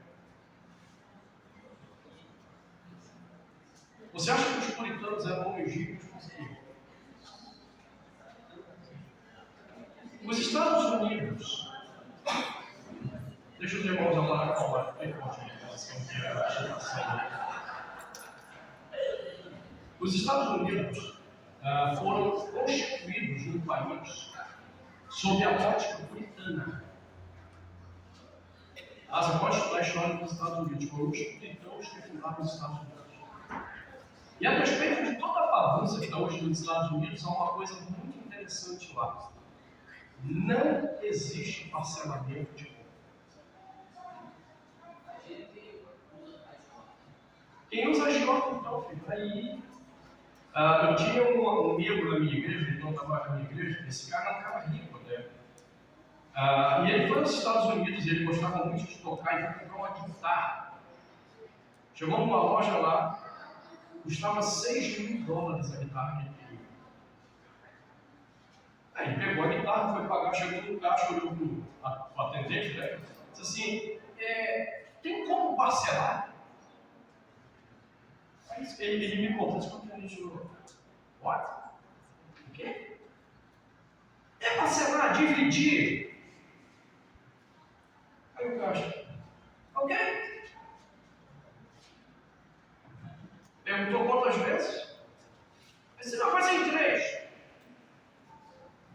Aí o caixa pegou, colocou $2.000, passou o cartão dele. $2.000, colocou o cartão dele. $2.000, colocou o cartão dele. E a ganhei tudo no mesmo mês. Só que 3 parcelas de 2.000. O americano, esse cara é doido. Por que não passou de uma vez só? E ele achando que o cara estava parcelando. Não existe isso nos Estados Unidos. Biblicamente, quem parcela qualquer coisa que faz, não prospera. Deixa eu dizer novamente a você, meu pai é puritano. Meu pai ele é um homem rico, milionário. Só para você entender, um dos negócios do meu pai no Amapá, ele é simplesmente o representante da Coca-Cola no interior do Amapá. É um dos negócios do meu pai. Meu pai não parcela nada. Nem compra de carro. Nem compra de carro. Aí meu irmão vai lá, compra o carro dele parcelado em 72 meses, não sabe nem se vai estar vivo até lá, se vai ter dinheiro no mês seguinte para pagar, se vai ter emprego. Aí chega na igreja e fala, irmão, foi Jesus que me deu. Não, foi a tua loucura que te deu, foi Jesus que me deu. Quando terminar de pagar, você ainda vai dizer, Jesus, obrigado, porque o Senhor não deixou que a minha loucura me levasse para a falência. Tá? Então a gente aprende laços, que é sair do testemunho. Aí é assim, não. Tem uma mentalidade bíblica. Deus! Aí o camarada, então, se envolve nesses problemas do coração e ele não percebe que o que está em jogo não é Deus e a satisfação de Deus. É um desejo de um coração que precisa agora de um Deus para ele se agarrar, para ele acreditar que aquele desejo dele é legítimo e então ele passa a cultuar esse falso Deus. Esse é o problema. E então ele cria laços no comportamento dele que começam a escravizar. E é isso que Deus está dizendo para Israel: vocês levantaram ídolos. Agora, olha que interessante isso que Deus está falando para Israel. Até o momento do profeta Ezequiel, a acusação contra Israel era porque eles levantavam ídolos de imagem de Deus. Nesse momento, Israel aboliu todas as imagens. Não temos mais ídolos, não somos mais idólatras. E por que vocês continuam desobedecendo a Deus? Vocês não são idólatras e continuam desobedientes a Deus. Por quê? Vocês não entenderam. Os ídolos externos são apenas a manifestação de ídolos que estão dentro do seu coração. É um caso simples, dentro da própria Igreja Católica.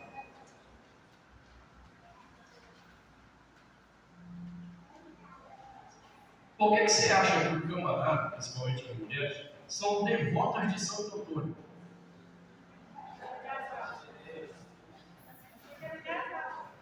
Porque querem casar. Ou seja, a imagem de Santo Antônio nada mais é do que o altar de idolatria que aquela mulher carrega no coração do casamento. E veja, não é que o casamento em si seja idólatra, mas a maioria dos casamentos são idólatras. Porque eles não foram feitos debaixo do propósito de Deus, mas debaixo do propósito idólatra do coração. Meu Deus! Eu não quero ficar sozinho. Eu não quero ficar com a titia. Perceba, isso tem a ver com idolatria do coração. A única razão que Deus nos dá é vivermos para a glória dele. E se eu vou casar com alguém que não vai me ajudar a viver para a glória dele, por que você vai casar?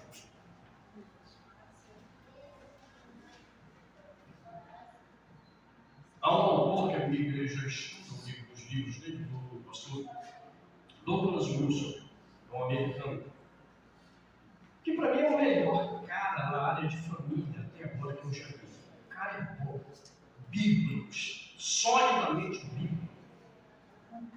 E Douglas Wilson, no livro dele, Reformando o Casamento, ele diz uma coisa muito interessante sobre isso. Ele diz: olha, a igreja também é culpada por empurrar irmãos para casar, como se essa fosse a única forma de satisfazer a Deus. E ele diz: e a igreja peca. E as irmãs acabam pecando, porque acham que tem que casar, ainda que seja com um homem, ele diz lá, idiota, estúpido, que nunca vai ajudá-las a crescer mais no Jesus.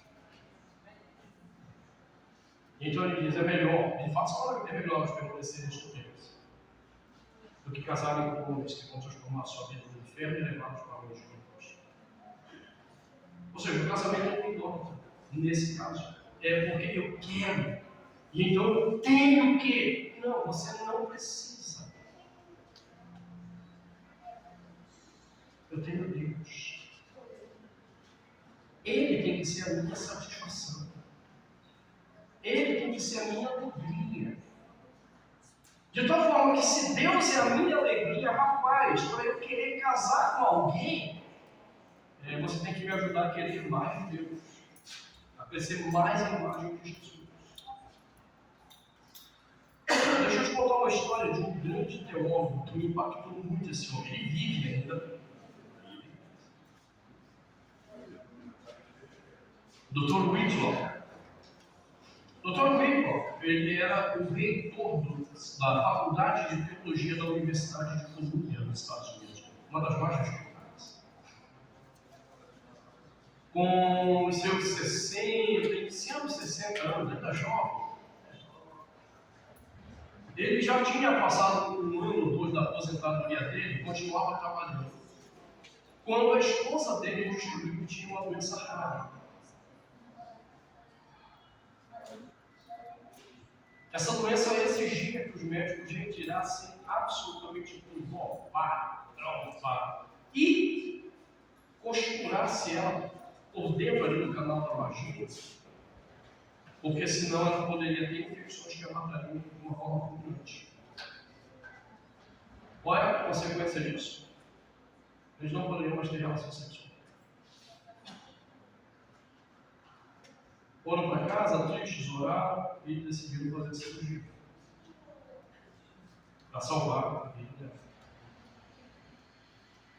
Depois da cirurgia recuperada, ela está em casa, passa o tempo. Ele desce para tomar um café com ela, para ir para a universidade.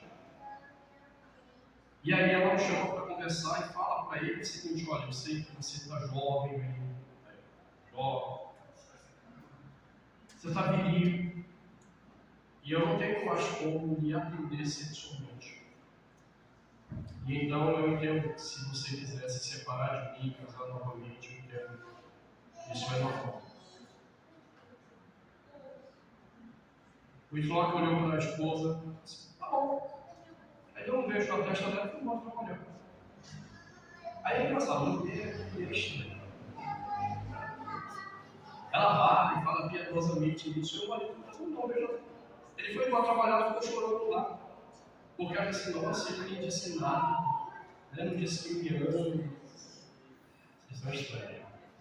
Depois falam dos homens. Tem que ser romântico. Pois é, a idolatria do amor romântico. Pode Esse falar. é o amor romântico é idólatra. Depois eu falo disso. Doutor Whitlock foi embora. Quando chegou no final da tarde, chega o Whitlock em casa. Aí a esposa está lá, passou um dia triste, chorando. Aí ele diz assim, chamou pelo nome dele, não estou o nome da esposa dele. Ó, vamos arrumar nossas malas. E ela disse: como assim? Vamos arrumar as malas, nós temos uma viagem daqui, uns 4, 5 horas. Ela disse: não entendi.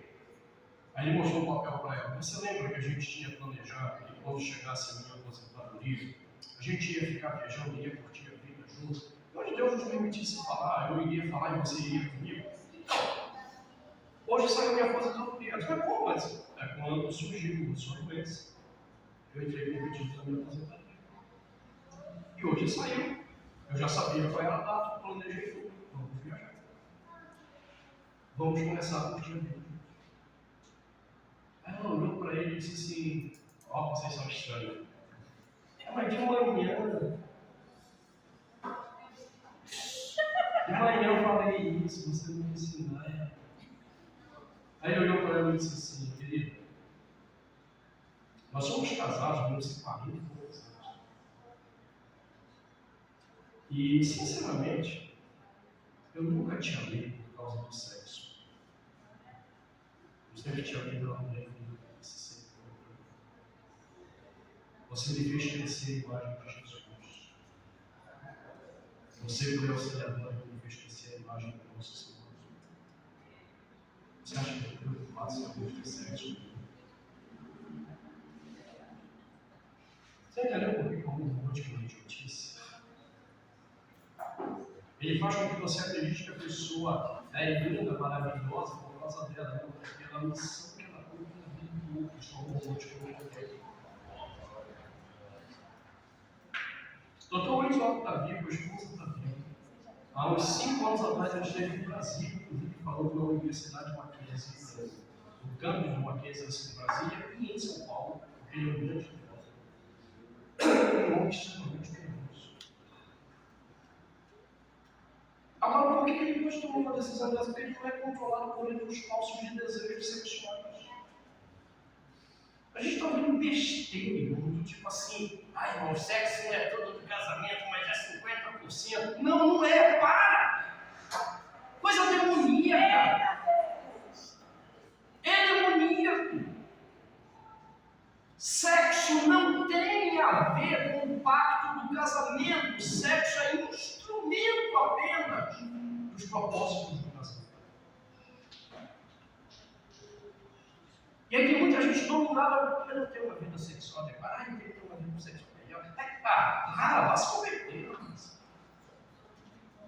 Você não está entendendo que você está sendo dominado por um Deus falso chamado sexo. Esse é o medo do coração. O sexo se tornou o único do coração dessa vida. E nós estamos aceitando essa mentira. Disseram para a gente, sexo é necessidade. A necessidade é água, se não beber água, não morre. O sono é necessidade.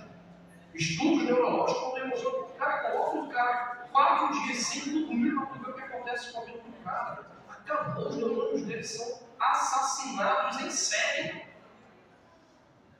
Bota o cara para ficar dias sem comer, ele morre. Isso é necessidade. O pessoal está confundindo necessidade com desejo. Se sexo fosse necessidade, nossos filhos não chegariam na adolescência. Porque eles precisariam de sexo desde cedo para viver.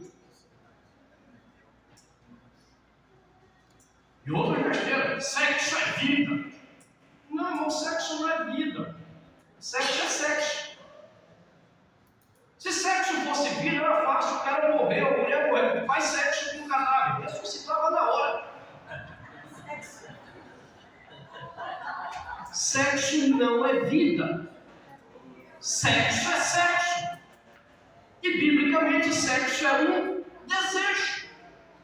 Um desejo que será controlado e direcionado por Deus para glorificá-lo, ou um desejo que será controlado por falsos deuses que gritarão no nosso coração que a gente precisa de sexo para ofender o Deus que criou o sexo. Veja como nós somos controlados por falsos deuses. É o que Deus estava dizendo através do profeta. O problema é que vocês levantaram deuses dentro do coração de vocês, e esses deuses são a razão para o tropeço de vocês. Tropeço. Deus criou o sexo para glorificá-lo. Nós usamos o sexo para a nossa própria glória. Crentes carnais não terminam o ato sexual com sua esposa perguntando quanto ela experimentou do amor e do cuidado de Deus com ela durante o ato sexual. Eles terminam o ato sexual perguntando: e aí, pastor, dei conta hoje do pecado? E a glória, a gente está avisando, mas é isso mesmo. É a glória de si mesmo e a soberba de si mesmo.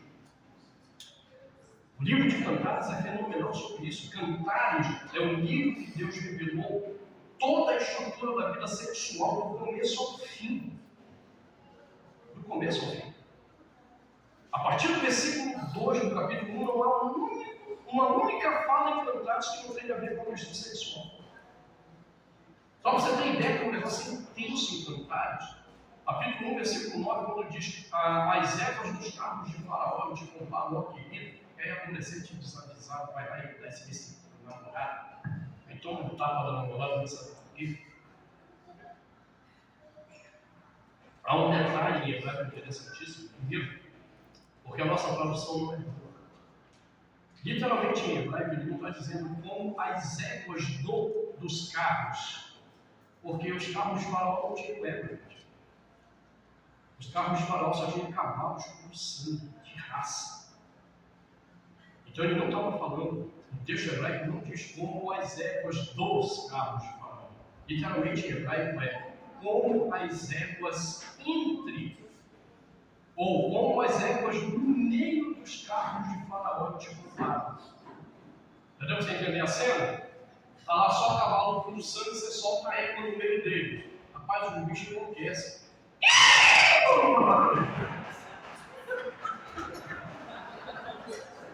Os cavalos querem pegar a égua de tudo que é jeito. O livro de Cantares diz que aquela mulher excita daquela maneira. Agora, olha que interessante em Cantares. Você sabe que, primeiro, até o capítulo 3, versículo 4, eles não estão casados.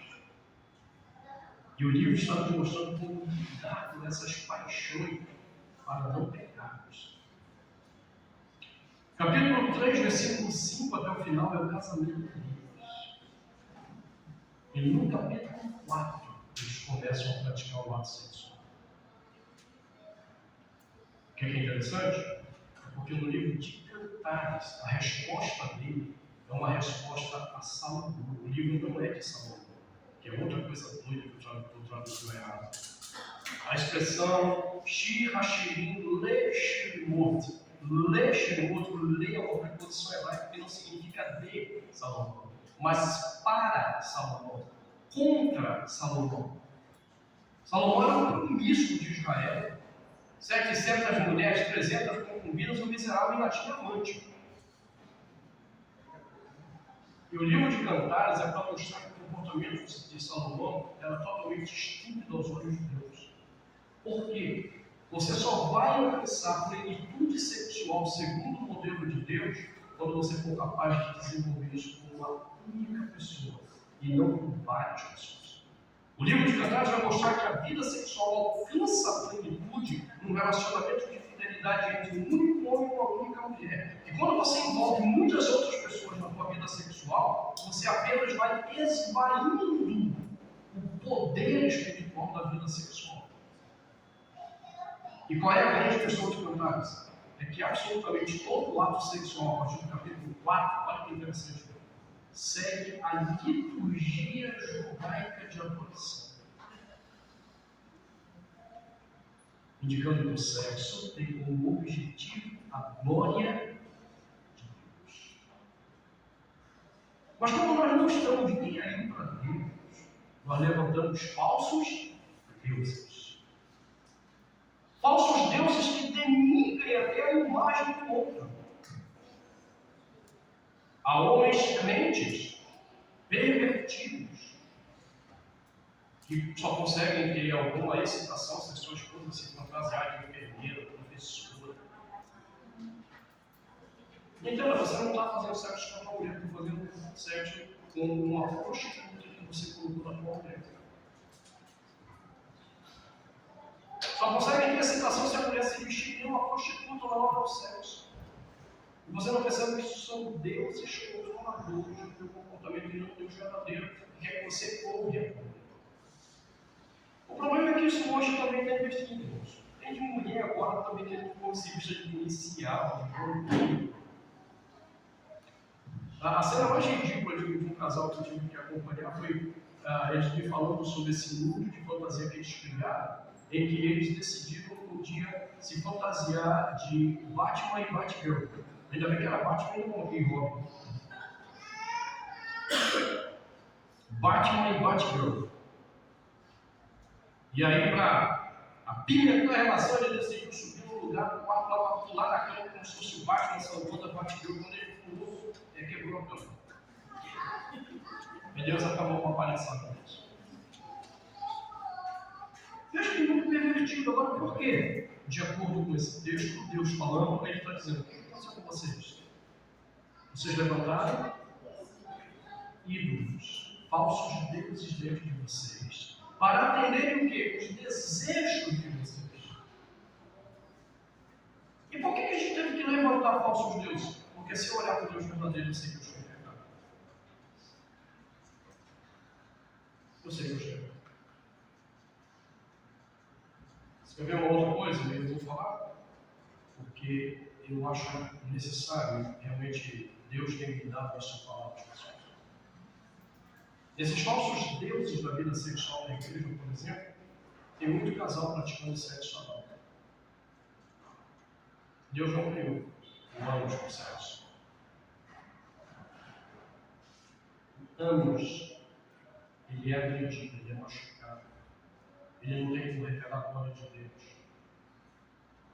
O ânus é o esgoto do teu corpo, onde estão as fezes. E tem homem que tem prazer de fazer sexo esfregando nas fezes. Mas os ídolos falsos do coração dizem: é isso aí, todo o corpo. E Deus diz: não. O sexo visa proteger, cuidar do outro, manifestar cuidado de Deus com o outro. E aí você não pode olhar para o Deus verdadeiro, porque você vai olhar para o Deus verdadeiro e vai dizer: você é um pervertido. E o Deus falso vai dizer: você é um homem, cara. Você é um cara. Os problemas, porque nós levantamos deuses falsos para satisfazer desejos que Deus condena para o pecado. Nosso problema é que nós levantamos deuses falsos porque nós não temos prazer de fato em Deus, satisfação em Deus. Então eu preciso de deuses falsos. Um carro para me dar status, uma mulher toda siliconada para satisfazer meus desejos, um bom emprego para dizer na sociedade quem eu sou, uma universidade para dizer: olha como eu sou inteligente. Deuses falsos. E segundo Deus, através do profeta, olha o que diz: vocês levantaram os seus ídolos dentro do coração, tropeço para iniquidade.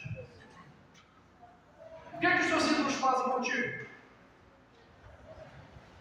Apenas te levam à iniquidade. O que os seus ídolos fazem com você? Te levam para longe de Deus. O que os ídolos fazem com você? Eles roubam a satisfação em Deus. O que os ídolos fazem com você? Eles te levam para o inferno. Porque é no inferno que os ídolos fazem sentido, nunca no céu, onde está o verdadeiro Deus. E se eu não tenho prazer em Deus nessa vida, por que você acha que terá prazer em Deus na eternidade?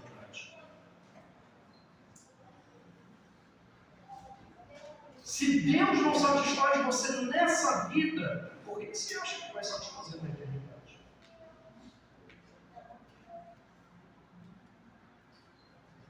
Então o problema dos nossos comportamentos, bem demonstrado pelo Dr. David Morrison, não tem a ver com o ambiente que você nasceu. Não tem a ver com o teu código genético, nada a ver com isso. Tem a ver com os teus desejos que são controlados por deuses falsos. E olha como é interessante, o tempo já acabou. Mas deixa eu falar isso aqui, só isso eu fecho. A atual geração evangélica está tentando domesticar Deus para que Ele não seja Deus. Ele apenas seja mais um ídolo. Qual é a diferença entre o adorador e o idólatra? Ambos têm um caminho comum que parece ser a mesma coisa, mas há algo diferente entre eles. O idólatra, ele tem desejos no coração. E então ele se dirige a Deus para sacrificar, a dar tributos, esperando que esse Deus agora aceite o sacrifício e volte a ele, olha o movimento de 360 graus, volte a ele com os desejos atendidos. Isso é idolatria, de acordo com a Bíblia. Os idólatras nomeiam deuses falsos ou ídolos para que atendam aos seus desejos. Então eles fazem sacrifícios. Eles são capazes de se mutilar. Eles são capazes de dar à sua casa toda a riqueza que tem, porque o desejo é maior do que tudo. Eles são capazes de cultuar com tudo que foi exigido, porque seus desejos têm que ser atendidos. Isso é idolatria. Você percebe que tem muito crente tentando domesticar Deus dessa maneira? Ele faz a campanha XYZ porque ele quer domesticar Deus para atender o desejo. Ele dá o dízimo dele porque ele crê que se ele der o dízimo, Deus agora está complicado ali, vai ter que dar o que ele está querendo. E ele vai fazendo a vida dele com Deus num movimento de idolatria. E não importa se você está chegando diante do verdadeiro Deus, continuará sendo idolatria. Deus continuará desprezando o idólatra. Isaías 1, vou pregar isso hoje à noite, exatamente o que Deus fala com Israel, que eles estavam idolatrando o Senhor e Deus os odeia. Deus odeia a idolatria. E o adorador? O adorador está cheio de desejos aqui. E então ele vem a Deus pagando os seus tributos. Ele dá o dízimo, ele faz sacrifícios, porque ele sabe que quando ele chegar em Deus, o seu coração estará satisfeito. Se Deus não responder, ele continuará satisfeito. Se Deus responder, ele estará satisfeito. Não importa o que Deus vai dizer a ele. Ele chegou em Deus e em Deus ele encontrou a sua satisfação. Isso é adoração. Isso é aproximar-se de Deus como um adorador e não como um idólatra. Ele me satisfaz. Ele me é suficiente. Sim, eu trouxe a Ele os meus desejos. Eu trouxe a Ele meus sonhos. Mas talvez Ele vai olhar para mim e dizer, não, você não está entendendo nada. Fica aqui comigo. Eu vou dizer, obrigado, eu estou com você. E isso será suficiente. Aí a gente não vai encontrar crente revoltado com Deus, porque fez campanha, fez não sei o que e Deus não atendeu. Não, cara, eu não quis atender mesmo. E foi tão bom saber que Ele pelo menos me recebeu e me abraçou. Foi tão bom saber que eu pude vir ao culto, eu pude encontrar com Ele, eu chorei, e eu me alegrei. E eu estive com Deus verdadeiro e isso foi suficiente. É triste ver pessoas tentando domesticar Deus como se Ele fosse um ídolo que existe para atender aos seus desejos. Não, Ele é o nosso Senhor, em quem nós devemos ter todo o nosso prazer. O que passar disso é idolatria. Feche seus olhos. Senhor, ajuda-nos a entendermos isso claramente.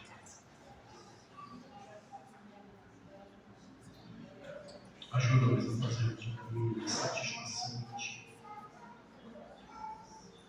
Sim, o nosso coração caído é cheio de sonhos, desejos. Mas nada disso será suficiente se não tiver a Tua presença, se não tiver a Tua bênção. E ao mesmo tempo, se nada disso alcançarmos e tivermos alcançado apenas o Senhor, isso será tão pleno, tão poderoso, tão maravilhoso, que nós não precisaremos de mais nada. Tu nos ajuda. Converte nosso coração a Ti verdadeiramente. Conserta a nossa aliança contigo naquilo que ela está errada. Muda o nosso pensamento, os nossos desejos,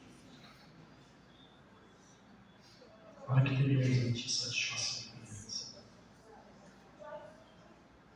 Em nome de Jesus. Amém.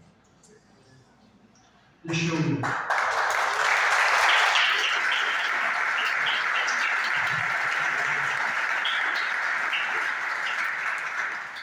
Próximo outro, mas após a gravação vai ser sobre esse assunto. Meu irmão, o pastor Alan, um homem que Deus tem usado muito para estudar essa temática. E se você ainda quiser fazer a próxima, como disse o pastor Rubem, ainda cá, até a próxima turma dá para pegar mais a música. Vai ser sobre o exame detalhado dos ciclos. 2 dicas de leitura que você vai encontrar de graça na internet. A tese do Dr. Collinson, ela foi publicada num artigo científico chamado Ídolos do Coração, Feira das Vaidades. Se você jogar no Google, vai aparecer o PDF disso. É um resumo da tese de doutorado dele. Ídolos do Coração e Feira das Vaidades. Segunda dica.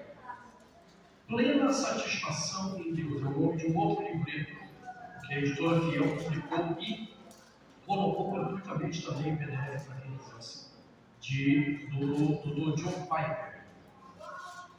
Plena Satisfação em Deus. Eu amo é o subtítulo. O título eu acho bonito, mas o subtítulo é impactante. Ele diz: Deus glorificado e a alma satisfeita. Plena satisfação em Deus. Então você vai encontrar gratuitamente na internet. Joga no Google lá que vai aparecer o PDF. E não é pirataria, os dois são autorizados a ser colocados na internet. Tá? Então, mais uma vez, obrigado. Não sei aqui, eu passo a palavra. De Rubem mesmo? Rubem, mexe no meu. Amados, ser cristão nos nossos dias sempre foi, mas vamos falar do tempo que nós vivemos. É uma vida radical. Do contrário, você não vai se satisfazer com Deus. Aquele que ama o mundo constitui-se inimigo de Deus. Então, sempre que eu prego ou ouço uma mensagem que parece dura, eu gosto de dizer é de Deus. A melhor ministração para mim não é aquela que a gente sai pulando, é aquela que a gente sai pensando.